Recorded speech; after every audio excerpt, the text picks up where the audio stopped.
So, good evening. Today we went to the Lawrence Model Railroad Club show out in Lawrence, and I got a GP 38-2 from Life-Like for 15 bucks.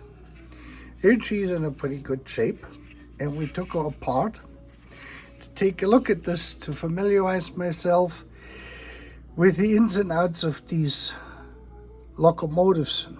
And I would say this is probably a 80s/90s model, and it is not a Proto 2000 yet from Life-Like.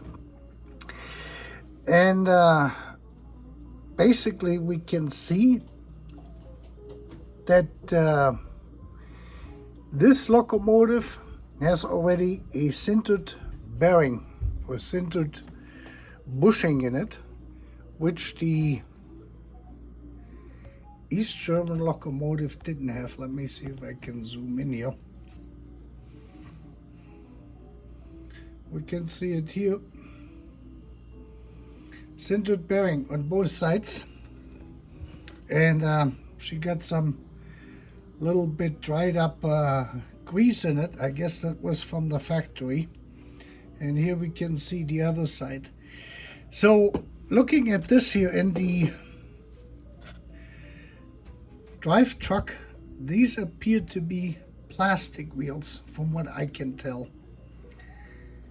And I took the tires already off, and the tires measure 1.2 to 1.3 millimeter in width, which makes this a very narrow wheel compared to the Fleischmann locomotives.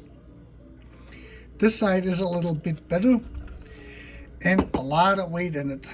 That was surprising. So this locomotive has a real heavy weight feel to it, but it is not quite like the Fleischmann's from the quality. It has the same 3-pole type anchor, or very similar to the Fleischmann's from the size and everything else here. I haven't tested the resistance yet. And otherwise, I would say the Pico, the East German made locomotive, is actually made by Gützold. And Gützold was actually expropriated in 1972 by Erich Honecker when he decided to go into full communism to the 5th and final stage. And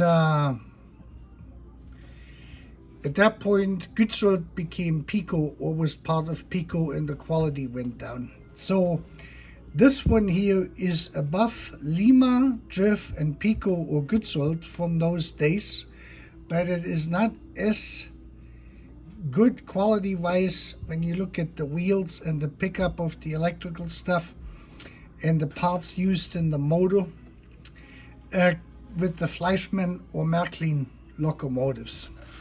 So what I'm going to do next is I'm going to clean this. I had to order these traction tires because I don't have anything that narrow, which is almost N-gauge width at 1.2, 1.3 millimeters, what we measured out here. You can see how narrow this is. And I paid $15 for this locomotive, and I thought for $15 I can't go wrong.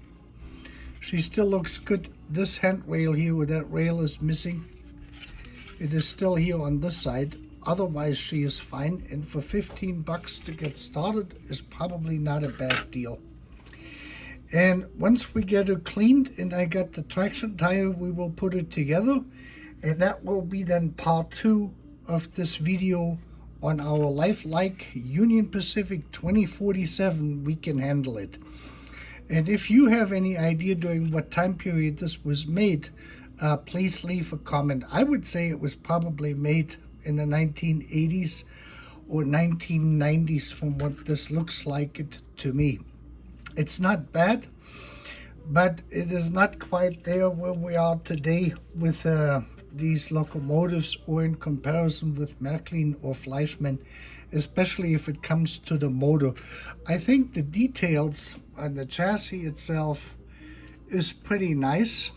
and I would say this is definitely comparable. And she sure has a lot of weight, but these unbelievable narrow wheels, even on a on the Fleischmann track on a Code 100, you're not gonna pull a lot of stuff with it. The wheels are just not wide enough than what they are on the Fleischmanns, which have 2 mm wide traction tires. Yeah. Otherwise, I think for $15 you can't go wrong on this. And with that, have a great evening.